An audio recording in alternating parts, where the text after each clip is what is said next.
Baik, saat ini kita akan bersama-sama eh, belajar kebenaran firman Tuhan. Ya, saya akan memberikan tema firman Tuhan saat ini. Saat ini saya akan memberikan tema firman Tuhan yaitu kasih sayang Tuhan kepada manusia. Kasih sayang Tuhan kepada manusia. Kita semuanya tahu bahwa berbicara tentang kasih, banyak orang bilang bahwa kasih itu sesuatu hal yang sangat mudah untuk dikatakan, tetapi sangat sukar ataupun susah untuk dilakukan. Padahal kalau kita berbicara tentang kasih, itu kita tidak boleh berpandangan secara sempit. Ya. Kita nggak bisa berpandangan tentang kasih itu berbicara dengan pandangan yang sempit. Ketika kita melihat dari sisi kata kasih, dilihat dari pandangan yang sempit, maka kita akan mengambil kesimpulan bahwa kasih itu sesuatu hal yang mudah diucapkan tetapi sukar untuk dilakukan. Tetapi ketika kasih itu berbicara tentang sesuatu hal ataupun kita berpandangan secara luas memandang kasih itu, maka sesungguhnya kasih itu tidak sukar, tidak susah untuk dilakukan. Ya. Baik, saat ini kenapa? Ya, bicara kasih itu adalah berbicara tentang apa yang keluar dari diri kita. Itu tidak hanya bersifat materi, tetapi segala sesuatu, ya, segala sesuatu yang muncul, yang timbul dari diri kita, dan itu memberkati orang lain, membangun orang lain, sehingga merasa orang lain itu terberkati, itulah yang disebut kasih. Kata-kata, ya, kata-kata, perbuatan, tindakan, tingkah laku, semuanya yang memberkati orang lain, itulah kasih kita. Ya. Tapi ketika orang berpandangan bahwa kasih itu dilihat ataupun diukur dari uang, ataupun dari materi, dari benda, maka kita akan berpikir bahwa kasih itu sesuatu hal yang mudah diucapkan, tetapi sangat susah untuk dilakukan. Tetapi berbicara kasih, kalau kita lihat secara luas, ya, itu kasih itu sesuatu hal yang tidak sulit untuk kita tampilkan ataupun kita buktikan bahwa kasih itu, ya, dari kata-kata kita, kata-kata yang membangun, ya, kata-kata yang memberkati, itu juga kasih, ya, ya, dari tindakan, perilaku kita, tingkah kita yang memberkati orang lain, itu juga kasih, ya. Tetapi seringkali orang ketika berbicara kasih adalah bicara tentang kebendaan, tentang materi. Saya tidak bisa memberikan ini, saya tidak bisa mengasihi kamu uang segini. Itu kasih tidak dilihat dari soal benda yang kita beri, tetapi kasih adalah sesuatu hal yang keluar dari diri kita, ya, yaitu berbicara tentang perkataan, tingkah laku, perbuatan, ataupun itu materi yang itu memberkati orang lain, itulah yang disebut kasih. Ya. Baik, saat ini saya akan berbicara tentang kasih sayang Tuhan kepada manusia. Kita harus sadari bahwa kasih sayang Tuhan kepada manusia itu sangat luar biasa sekali. Ya, sangat luar biasa sekali. Ketika kita bicara tentang kasih sayang Tuhan, kita akan melihat bagaimana ketika Tuhan Yesus disalibkan, itu adalah bukti kasih sayangnya Tuhan ataupun kasih sayangnya Allah kepada manusia, sehingga dia merelakan mengorbankan anaknya yang tunggal, yaitu Tuhan Yesus Kristus, untuk menjadi tebusan dari dosa manusia. Itulah bukti kasih sayang Tuhan, itulah bukti kasih sayang Allah kepada manusia. Ya, itulah bukti kasih sayang Allah kepada manusia. Nah, berbicara tentang kasih sayang Tuhan kepada manusia, kita juga perlu sadari kalau hari ini kita masih ada, kita masih hidup, kita bisa menikmati suasana dunia ini, keberadaan dunia ini dalam keadaan tubuh yang sehat, bugar. Itulah bukti bahwa Tuhan masih sayang terhadap diri kita. Tuhan masih tetap mencintai kita, mengasihi kita. Dan yang paling utama adalah ketika kita masih ada di dalam iman Kristiani kita, iman percaya kita kepada Tuhan. Itulah bukti bahwa tidak hanya dari diri kita, tetapi dari diri kita membuktikan bahwa kita sayang dan mengasihi Tuhan, tetapi di situ bukti bahwa Tuhan juga mengasihi dan sayang kepada kita. Ya. Baik, saudara yang dikasihi Tuhan, kasih sayang Tuhan adalah kasih sayang yang tanpa batas. Kasih sayang Tuhan adalah kasih sayang yang tanpa batas. Kenapa? Sebab kalau berbicara tentang kasih, banyak sekali manusia Mengasihi oleh karena ada embel-embelnya, ada ekornya. Jadi orang akan bilang saya mengasihi kamu, tapi kamu juga harus mengasihi aku. Ataupun saya mengasihi kamu karena kamu sudah. Ya. Jadi karena kamu sudah baik kepada saya, karena kamu sudah menolong saya, maka aku mengasihi kamu. Tetapi ketika kamu tidak baik kepada saya, tidak menolong saya, maka saya tidak mengasihi kamu. Tidak bisa seperti itu. Kasih sayang Tuhan adalah kasih sayang tanpa batas. Di mana ya? Di mana di sini Tuhan itu mengasihi kita, itu tidak ada batasannya. Apakah langsung bagaimana? Di saat kita jatuh di dalam dosa, ya, di saat kita terpuruk, Tuhan tetap mengasihi dan sayang kepada kita. Tetapi seringkali manusia itu yang mengabaikan kasih sayang Tuhan oleh karena kekecewaan hatinya. Jadi kalau berbicara kasih sayang Tuhan, itu adalah kasih sayang tanpa batas. Mau seperti apapun keberadaan kita, mau seperti apapun keberadaan kita, sesungguhnya kasih sayang Tuhan itu tetap ada untuk kita. Untuk setiap umat manusia, bahwa kasih sayang Tuhan itu ada. Ya. Baik untuk yang sudah bertobat, maupun buat yang belum bertobat, bahwa kasih sayang Tuhan itu tetap ada. Baik orang yang sudah percaya kepada Tuhan Yesus Kristus maupun yang belum, sesungguhnya kasih sayang Tuhan itu tetap ada. Ya, tetap ada. Kenapa? Karena Tuhan itu sebenarnya terbuka, ya, tangannya selalu terbuka kepada setiap orang yang mau datang mencari Dia. Makanya ketika berbicara tentang kasih sayang Tuhan adalah berbicara tentang kasih sayang yang tanpa batas, tidak dibatasi. Anda ataupun manusianya seperti apa, perilakunya seperti apa, perbuatannya seperti apa, tetapi sesungguhnya Tuhan tetap mengasihi, menyayangi dia supaya orang itu bertobat dari perbuatan dosanya. Ketika dia bertobat, ketika manusia bertobat dari dosanya, bukti bahwa Tuhan Yesus mengasihi dan sayang, Tuhan tetap menerima. Tuhan tetap menerima pertobatan orang yang dosanya sampai merah seperti kain kesumba, ya. Tetapi Tuhan akan mengubah menjadi putih seperti bulu domba. Itu bukti bahwa Tuhan itu mengasihi dan sayang kepada manusia. Nah, berbicara tentang kasih sayang Tuhan yang tanpa batas, sekarang yang menjadi pertanyaan. Kasih sayang kita kepada sesama kita itu seringkali dibatasi. Batasi, dan batasan-batasan itu bisa batasan dari karena keluarga, kita mengasihi keluarga, ya. Batasan karena orang itu sudah baik sama kita, kita jadi mengasihi, ya. Mungkin batasan karena mungkin dia pernah menolong kita, kita mengasihi. Itu, jadi ketika orang itu tidak baik, ketika orang itu tidak menolong, biasanya kasih itu akan diputus, ya. Diputus, udahlah cukup gitu. Tetapi paling tidak saat ini kita belajar tentang kasih sayang Tuhan kepada manusia adalah kasih sayang yang tanpa batas. Kita akan melihat bahwa bukti bahwa kasih sayang Tuhan itu tanpa batas itu seperti apa? Bukti wujud daripada kasih sayang Tuhan itu seperti apa? Ya. Wujud daripada kasih sayang Tuhan itu seperti apa? Saya akan berbicara. Yang pertama, wujud daripada kasih sayang Tuhan kepada manusia, bahwa Tuhan itu mengajar manusia. Mengajar manusia, ya. Kita akan melihat di dalam Amsal pasal 3 ayat 12. Amsal pasal 3 ayat 12 saya akan bacakan. Karena Tuhan memberi ajaran kepada yang dikasihinya seperti seorang ayah kepada anak yang disayanginya. Sekali lagi, karena Tuhan memberi ajaran kepada yang dikasihinya seperti seorang ayah kepada anak yang disayanginya. Di sini kita bisa melihat dari ayat ini, Amsal 3 ayat 12, bahwa bukti, ya, bukti ataupun wujud daripada kasih sayang Tuhan kepada manusia itu bahwa Tuhan itu mengajar manusia. Ya. Mengajar manusia seperti seorang ayah yang mengajar anak yang disayanginya.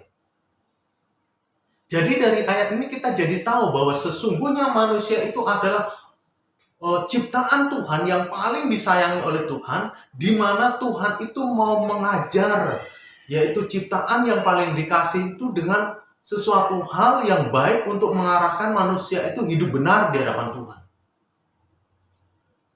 Jadi saudaraku yang dikasih oleh Tuhan, kalau berbicara di dalam melihat dari Amsal 3 ayat 12, kita jadi tahu bahwa ternyata Tuhan itu sangat mengasihi kita, sangat menyayangi kita, sehingga Tuhan itu untuk membuktikan kasih sayangnya, dia itu mengajar kita.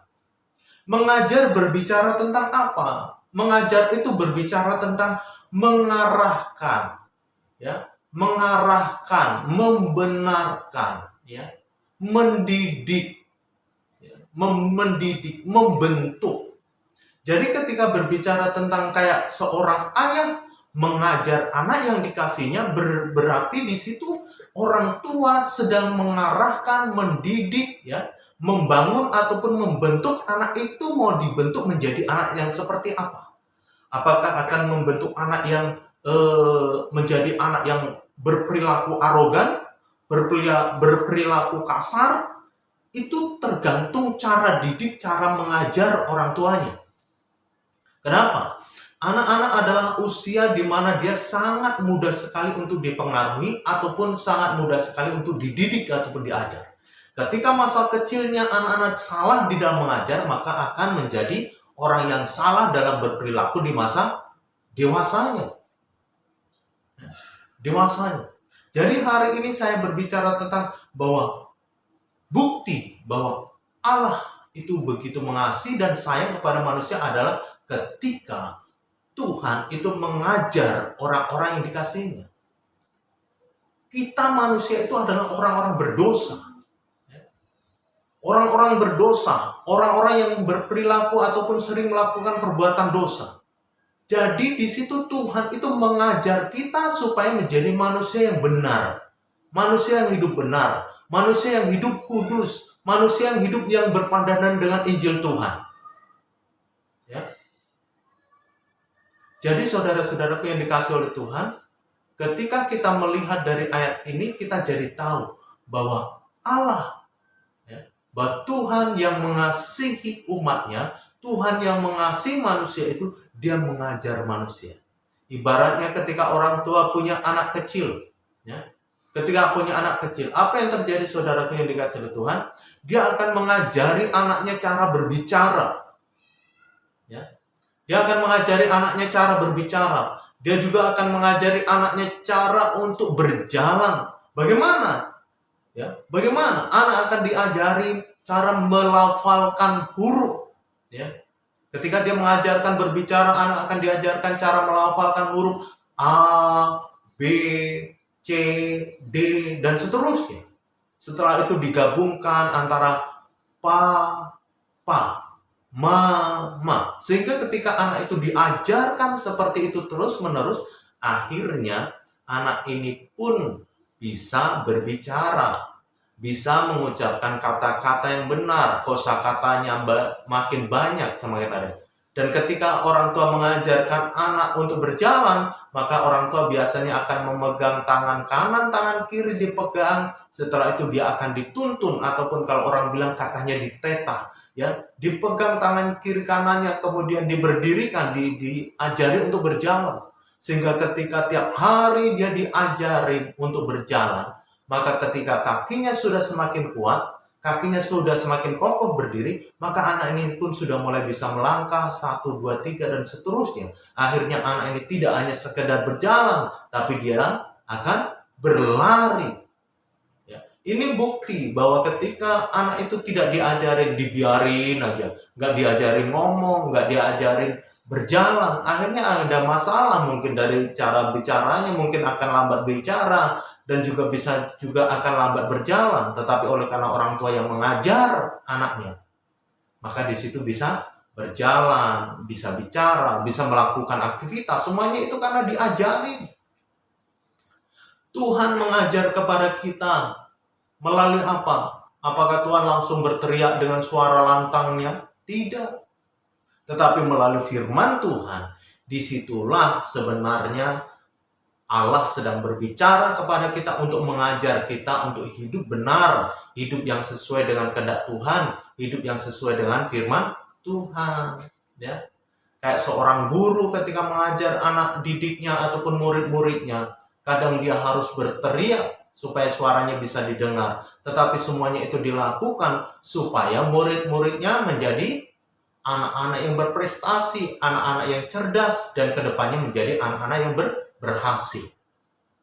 Baik saudaraku yang dikasihi oleh Tuhan, bukti yang pertama bahwa kasih sayang Tuhan kepada manusia itu yaitu yang pertama, Tuhan itu mengajar orang-orang yang dikasihinya, mengajar orang-orang yang disayanginya, supaya dia bisa hidup benar di hadapan Tuhan, hidup yang mencari Tuhan, hidup yang menyembah Tuhan, hidup yang menjauhkan diri dari dosa, hidup yang menjauhkan diri dari perilaku-perilaku yang tidak berpadangan dengan Injil Tuhan. Tetapi Tuhan mengharapkan ajaran itu akan membawa manusia semakin hidup benar dan berpadanan dengan Injil Tuhan, sehingga kita bisa menjadi serupa dengan gambarnya, yaitu khalik kita, yaitu siapa?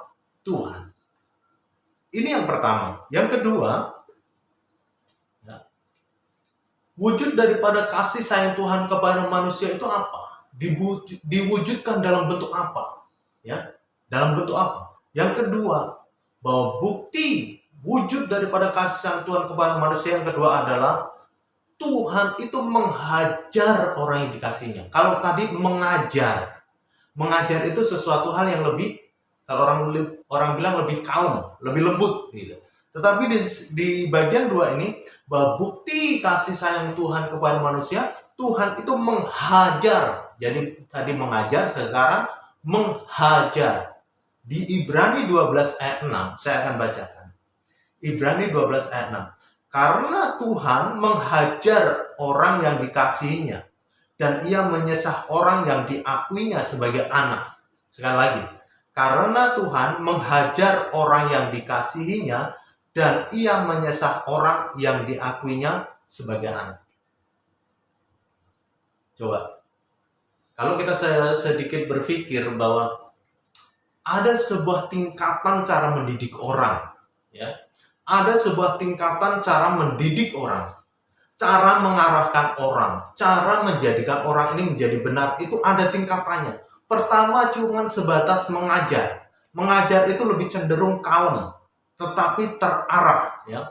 Contoh, nah 1 tambah 1, 2, ya. Ataupun mungkin mengajar bagaimana ketika apa? Cara anak berjalan. Nah, cukup berdirikan dan dituntun, ya. Tetapi berbicara kasih sayang yang bagian 2 ini tingkatannya sudah lebih agak sedikit keras, ya. Agak sedikit keras, bukan hanya sedikit, malah ini sudah termasuk levelnya sudah keras. Kenapa? Karena ini berbicara menghajar, ya. Menghajar.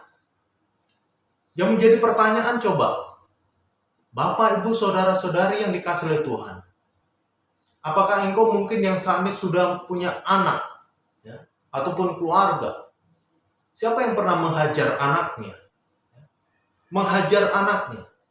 Namanya menghajar ini sudah ada, yaitu kekerasan yang harus dilakukan untuk mendidik. Menghajar ini berarti sudah ada kekerasan yang harus dilakukan untuk mendidik. Itu sudah sampai level menghajar. Kalau mengajar itu belum ada sampai kekerasan, ya. Tetapi ketika menghajar ini biasanya sudah ada kekerasan yang harus dilakukan untuk mendidik. Banyak orang tua ketika anaknya sudah dikasih tahu, ya, suruh mengerjakan PR ataupun mengerjakan sebuah pekerjaan, tetapi anak ini abai, anak ini tidak mau mendengar, ya. Orang tuanya berkata dengan kesabaran awalnya, tetapi setelah disuruh-suruh nggak mau tahu, ya, nggak mau melakukan juga, akhirnya orang tua ini sudah hilang kesabaran. Apa yang terjadi? Orang tua ini sudah tidak bisa lagi cukup mengajar, tetapi orang tua ini sudah harus menghajar. Menghajar.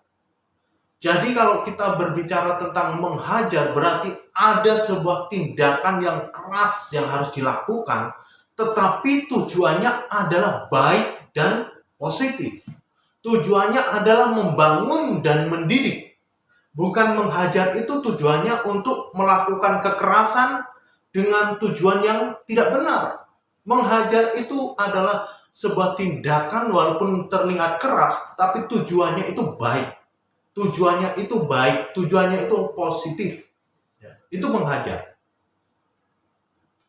Jadi di sini ketika Tuhan juga melakukan, yaitu ketika Tuhan melihat dengan cara cuman diajar saja, ya, cukup diajar saja itu tidak bisa, maka Tuhan menghajar.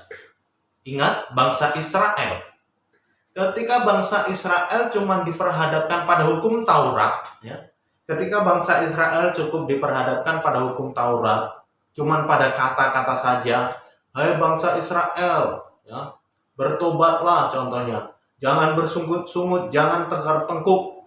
Cuman di sebatas kata-kata itu, ya, cuman sekedar peringatan-peringatan melalui mungkin nabi-nabi, melalui orang-orang yang diutus oleh Allah untuk menyampaikan firman-Nya, ya. Cukup cuman melalui kata-kata. Apa yang terjadi? Bangsa Israel tetap berkeras hati. Bangsa Israel adalah bangsa yang tegar tengkuk.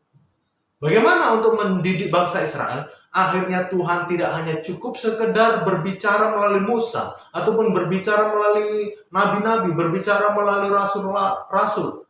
Tidak, ya. Ketika Tuhan melihat dari sisi nabi-nabi, rasul-rasul, ataupun orang yang menjadi utusan Tuhan itu, bangsa ini tidak mau mendengar, bangsa ini tidak mau bertobat dari perbuatannya, disitulah Allah harus sudah sampai level menghajar. Menghajar berarti sudah ada kekerasan. Kita lihat bagaimana Allah menghajar bangsa Israel di padang gurun ketika dia keluar dari tanah Mesir. Sehingga banyak orang harus mati. Bangsa Israel harus banyak yang mati di padang gurun oleh karena tegar tengkuknya bangsa Israel. Itu sudah sampai level menghajar. Tuhan hajar dengan sakit penyakit. Tuhan hajar dengan ular tedung, ya. Tuhan hajar dengan berbagai kejadian-kejadian. Ketika mereka sudah dalam bentuk kerajaan, tetapi karena raja-rajanya berbuat jahat, raja-rajanya tidak hidup benar di hadapan Tuhan, apa yang terjadi? Tuhan hajar melalui bangsa-bangsa lain, bangsa-bangsa yang menyerang bangsa Israel, bangsa-bangsa yang menjajah bangsa Israel. Itu kenapa terjadi? Oleh karena bangsa Israel untuk level diajar dia sudah tidak bisa, maka Tuhan harus menghajarnya. Begitu juga dengan kita, umat Tuhan, orang-orang percaya. Kalau Tuhan sudah mengingatkan kita melalui cara diajar, ya, sudah diajar melalui firman Tuhan yang kita baca, Alkitab yang kita baca, tetapi di situ tidak membawa perubahan kepada kita, jangan salahkan Tuhan kalau sampai pada waktunya untuk mengubah hidup kita itu dilakukan dengan cara dihajar dengan sakit penyakit, dihajar dengan sebuah kejadian-kejadian tragis dalam kehidupan kita. Tetapi tujuannya apa? Ketika kita dihajar dengan hal itu tujuannya supaya manusia itu bertobat dari perilakunya, bertobat dari tindakannya, bertobat dari dosanya. Karena kalau cuma sekedar dinasehatin, sekedar cuma baca Alkitab, ternyata tidak mempan itu dosa itu untuk berubah, makanya Tuhan sudah sampai level menghajar, diberikan sebuah keadaan yang sangat-sangat tidak menguntungkan, tetapi sesungguhnya itu sedang untuk mendidik manusia. Memang kadang ketika manusia diperhadapkan pada hal seperti itu, ada dua kemungkinan, bertobat ataupun dia justru kadang kecewa terhadap Tuhan dan akhirnya meninggalkan Tuhan. Ya.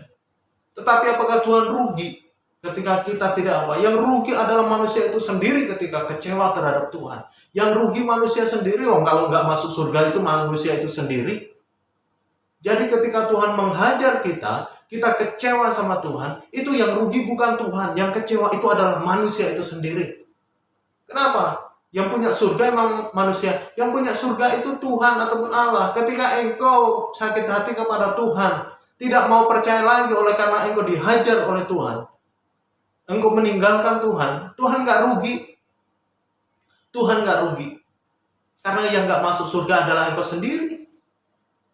Tetapi saat ini berbicara tentang menghajar berarti adalah sebuah didikan dengan level yang lebih lagi. Tidak hanya sekedar mengajar. Banyak orang tua kadang memakai kekerasan untuk mendidik anaknya. untuk mendidik anaknya, untuk menjadi mandiri, untuk menjadi anak yang luar biasa, dia kadang sampai pada level mengajar. Ketika anaknya sudah diajari dengan cara yang baik, tetapi nggak ngerti juga, akhirnya kadang ikat pinggang pun melayang, ya, melayang. Tetapi akhirnya anak ini menjadi anak yang cerdas, anak yang pintar. Tetapi seringkali kadang berdampak dua hal juga. Bisa anak ini menjadi pintar, cerdas, tapi bisa juga kemungkinan anak ini menjadi trauma. Anak ini menjadi sakit hati kepada orang tua. Tetapi sebenarnya orang tua sampai melakukan hal itu oleh karena anaknya dengan cara yang baik itu sudah nggak mempan. Makanya dengan cara yang lebih keras. Ya, yang lebih keras. Saudara-saudaraku yang dikasihi oleh Tuhan. Ketika kita melihat hal ini, bahwa menghajar itu adalah didikan yang keras, tetapi tujuannya adalah untuk kebaikan. Untuk mengubah hidup manusia menjadi hidup yang benar di hadapan Tuhan. Ya, hidup yang benar di hadapan Tuhan. Ketika mungkin kita ataupun siapapun itu orang di dunia ini, ketika engkau melihat anak-anak ataupun keluargamu melakukan tindakan kejahatan, anakmu mencuri, anakmu nakal, anakmu melakukan tindakan-tindakan yang tidak baik, ya, engkau justru bilang, ya udahlah nak, nggak apa-apa ya, tapi jangan lagi diulangin lagi. Besoknya diulangi lagi. Ya apa-apa ya nak, tapi jangan diulangi lagi ya, jangan diulangi lagi. Ketika engkau diperhadapkan pada anak yang seperti itu, engkau sudah harus sampai pada tahap menghajar. Engkau menghajar anak, tetapi dengan tujuan anakmu itu menjadi anak yang baik, anak yang benar, anak yang hidup berkenan di hadapan Tuhan. Tetapi engkau tidak mau menghajar anak, tetapi anakmu menjadi seorang pendosa. Di situ berarti fatal sekali. Jadi saudara-saudaraku yang dikasihi oleh Tuhan, berbicara tentang kasih sayang Tuhan itu berarti berbicara tentang Tuhan menghajar orang yang dikasihinya, menyesah orang yang dikasihinya. Menyesah berarti ada sebuah tindakan, dipukul, tapi tujuannya supaya engkau hidup benar.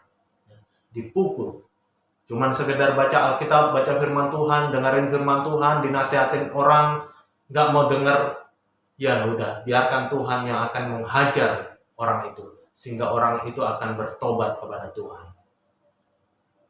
Yang selanjutnya, bahwa bukti kasih sayang Tuhan kepada manusia itu adalah, yang kedua adalah Tuhan itu untuk wujud daripada kasih sayangnya kepada manusia, yaitu Tuhan mewujudkan dalam bentuk pemberian yang terbaik. Pemberian yang terbaik itulah wujud daripada kasih sayang Tuhan kepada manusia. Yohanes 3 ayat 16. Karena begitu besar kasih Allah akan dunia ini, sehingga ia telah mengaruniakan anaknya yang tunggal, supaya setiap orang yang percaya kepadanya tidak binasa, melainkan beroleh hidup yang kekal. Karena begitu besar kasih Allah akan dunia ini, sehingga ia telah mengaruniakan anaknya yang tunggal, supaya setiap orang yang percaya kepadanya tidak binasa, melainkan beroleh hidup yang kekal. Ini bukti yang ketiga, bukti kasih sayang Tuhan kepada manusia, itu adalah Tuhan memberikan yang terbaik. Yang terbaik, bahkan super baik. Yang tidak ada kebaikan di dunia ini yang bisa mengimbangi, yang bisa menyamai. Di sini adalah dikutip dari Yohanes 3 ayat 16. Di situ adalah wujud daripada kasih Allah kepada manusia itu dengan cara memberikan anaknya yang tunggal, yaitu mengutus Tuhan Yesus Kristus untuk lahir ke dunia, dan di situ Tuhan Yesus Kristus punya misi untuk menebus dosa manusia. Kenapa? Karena Allah melihat manusia itu sudah berdosa luar biasa sekali dan tidak memiliki pengharapan. Satu-satunya cara supaya manusia memiliki pengharapan, manusia terlepas dari tawanan dosa, maka dia harus ditebus, dan itu melalui pengorbanan Tuhan Yesus Kristus. Kenapa harus melalui pengorbanan Tuhan Yesus Kristus? Kita tarik peristiwa-peristiwa ataupun di dalam Perjanjian Lama, di dalam Perjanjian Lama kita bisa melihat korban penebus salah itu dilakukan dengan cara memotong domba, memotong yaitu binatang kurban. Setelah orang itu memotong binatang kurban, maka di situ terjadi penebusan dosa, penebusan kesalahan. Nah, di zaman sekarang, di zaman Perjanjian Baru, untuk supaya orang itu tidak berulang-ulang memotong binatang kurban, maka satu kali kurban ini tetapi berlaku untuk selamanya sampai di mana Tuhan Yesus sebelum datang ke dunia yang untuk yang kedua kalinya. Maka setelah peristiwa penyaliban Tuhan Yesus Kristus itu, ya, sesungguhnya setiap orang yang menerima Tuhan Yesus Kristus sebagai Tuhan dan Juru Selamat, dan menerima Tuhan Yesus Kristus sebagai penebus dosanya, maka dia sebenarnya sudah diampuni dosanya, diampuni segala pelanggarannya, diampuni segala kesalahannya. Bagi siapapun yang menerima dia sebagai Tuhan dan Juru Selamat, menerima dia sebagai penebus daripada kesalahan dan dosanya, sesungguhnya orang itu sudah diampuni. Tidak lagi perlu motong lagi binatang kurban, tetapi cukup sekali pengorbanan Tuhan Yesus di atas kayu salib itulah sebagai ganti, yaitu binatang-binatang kurban yang harusnya dikorbankan manusia untuk menebus dosanya. Di sini yang ketiga, bahwa bukti daripada kasih sayang Tuhan kepada manusia itu bahwa Tuhan itu mewujudkan dalam pemberian yang terbaik, yaitu anak yang tunggal. Makanya untuk kita sebagai orang-orang yang dikasihi oleh Tuhan, yang bisa kita lakukan adalah berikan hidupmu untuk Tuhan. Berikan hidupmu untuk melayani Tuhan. Berikan hidupmu untuk menjadi berkat. Berikan hidupmu untuk menjadi berkat. Jadi saudaraku yang dikasihi oleh Tuhan, berikan hidup kita, hidup yang berkenan di hadapan Tuhan. Hidup yang melakukan perbuatan-perbuatan yang baik, kata-kata yang baik, kata-kata yang membangun. Hidup yang memberikan, yaitu hidup yang kita berikan kepada Tuhan adalah hidup yang bisa mungkin orang lain terberkati dengan kita. Saudaraku yang dikasihi oleh Tuhan, saat ini ketika berbicara tentang kasih sayang Tuhan, di situ kita bisa lihat bahwa Tuhan mewujudkan kasih sayangnya melalui pemberian yang terbaik. Sekarang kita mau melakukan apa?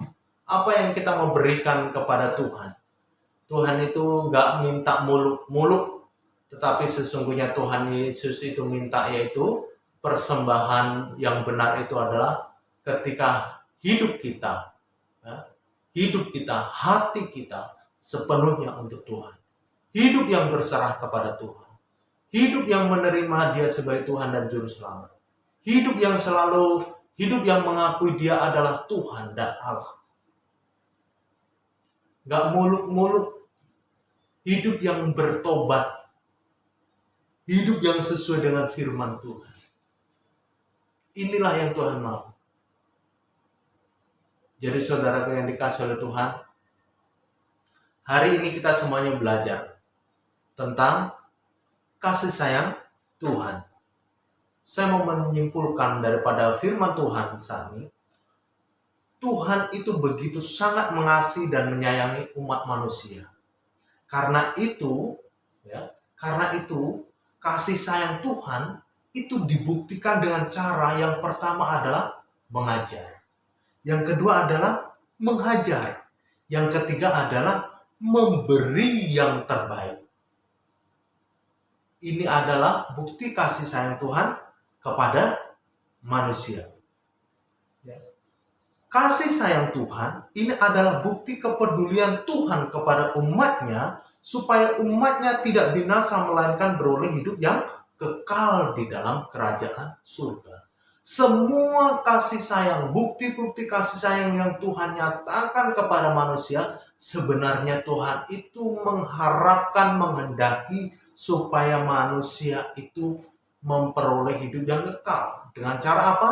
Diajar, dihajar, diberikan yang terbaik, tujuannya supaya manusia itu memperoleh hidup yang kekal, hidup yang benar, hidup yang sesuai dengan firman Tuhan.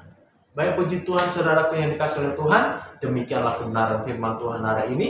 Dan terima kasih buat setiap saudara-saudaraku yang sudah menyaksikan tayangan yaitu ibadah online melalui aplikasi ataupun melalui media YouTube.